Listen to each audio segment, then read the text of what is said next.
శ్రేయోభిలాషులకు NSR developers వారి శ్రీరామనవమి శుభాకాంక్షలు. మీరు ఓపెన్ ప్లాట్, విల్లా ఏదైనా సరే అమ్మాలన్నా కొనాలన్నా సంప్రదించండి ఎన్ఎస్ఆర్ డెవలపర్స్.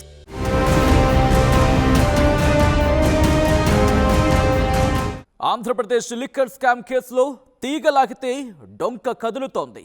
సూత్రధారులు పాత్రధారులకు ఉచ్చు బిగుసుకుంటోంది. ఈ స్కామ్లో కీలకంగా వ్యవహరించిన వారందరినీ విచారించేందుకు స్పెషల్ ఇన్వెస్టిగేషన్ టీం రెడీ అయ్యింది. ఈ కేసులో ఆరోపణలు ఎదుర్కొంటున్న రాజ్ కసిరెడ్డి, విజయసాయిరెడ్డి అల్లుడికి చెందిన కంపెనీలకు నోటీసులు జారీ చేసింది.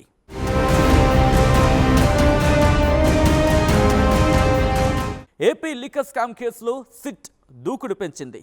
కేసు విచారణలో కీలక విషయాలను బయటపెడుతోంది. ఈ స్కామ్లో రాజ్ కసిరెడ్డి, విజయసాయిరెడ్డి అల్లుడు కీలక పాత్ర పోషించినట్లు గుర్తించింది. ఆదాన్ డిస్టిలరీ, సార్వాణి ఆల్కో బ్రూ ప్రైవేట్ లిమిటెడ్లకు పెద్ద మొత్తంలో మద్యం సరఫరా చేసినట్లు విచారణలో తేలింది.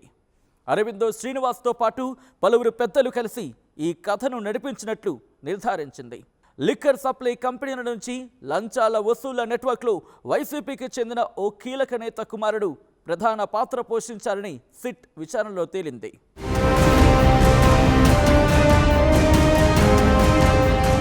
ఇక హైదరాబాద్ నుంచి ఈ లిక్కర్ దందాను నడిపించినట్లు గుర్తించింది సిట్. లిక్కర్ దందా కోసం జూబ్లీ హిల్స్లో కార్యాలయం కూడా ఏర్పాటు చేసుకున్నట్లు తెలుస్తోంది. ఏ కంపెనీ నుంచి ఎంత మద్యం కొనాలి, ప్రభుత్వ మద్యం దుకాణాల్లో ఏ రోజు ఏ బ్రాండ్లో అమ్మాలి అనేదంతా కసిరెడ్డి కనుసన్నల్లోనే జరిగినట్లు సిట్ విచారణలో తేలింది. ఈ నేపథ్యంలోని రాజ్ కసిరెడ్డిని ప్రశ్నించేందుకు అధికారులు సిద్ధమయ్యారు. తద్వారా ఈ కేసులో కీలక వ్యక్తుల ప్రమేయం బయటపడే అవకాశం ఉందని భావిస్తున్నారు. ఈ క్రమంలోని కసిరెడ్డికి నోటీసులు ఇచ్చారు.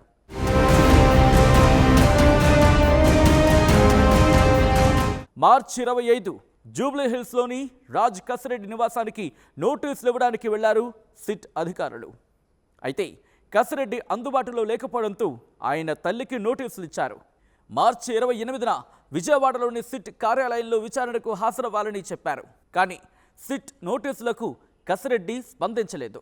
సిట్ నోటీసులను రద్దు చేయాలని హైకోర్టును ఆశ్రయించారు ఆయన. తనను అరెస్టు చేయకుండా ఆదేశాలు ఇవ్వాలని కోరారు కసిరెడ్డి. కానీ ఈ అంశంలో జోక్యం చేసుకోలేమని, అలా ఆదేశాలు ఇచ్చేందుకు నిరాకరించింది హైకోర్టు.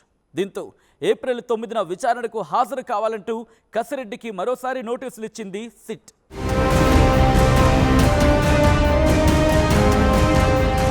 వరంగల్ జిల్లాకు చెందిన కసిరెడ్డి రాజశేఖర్ రెడ్డి ఏపీ ఐపాక్ టీంలో కీలకంగా వ్యవహరించారు. 2019లో వైసీపీ విజయంలో కీలక పాత్ర పోషించారు.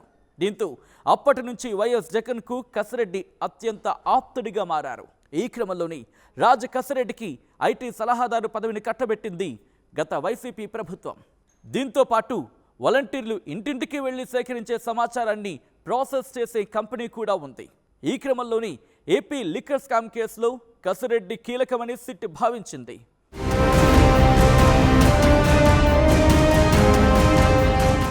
మరోవైపు ఈ కేసులో ఎంపీ మిథున్ రెడ్డి దాఖలు చేసిన ముందస్తు బెయిల్ పిటిషన్ను కూడా హైకోర్టు కొట్టేసింది. దీంతో మిథున్ రెడ్డిని విచారించేందుకు సిట్ అధికారులు సిద్ధమయ్యారు.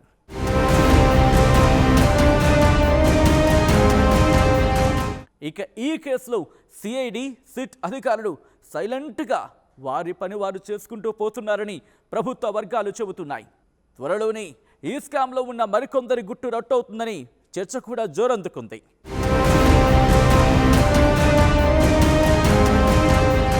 మరిన్ని వీడియోస్ కోసం ఛానల్ ని సబ్స్క్రైబ్ చేయండి. లేటెస్ట్ అప్డేట్స్ కోసం వాట్సాప్ ఛానల్ ని ఫాలో అవ్వండి. ఆ లింక్ డిస్క్రిప్షన్ లో ఉంది.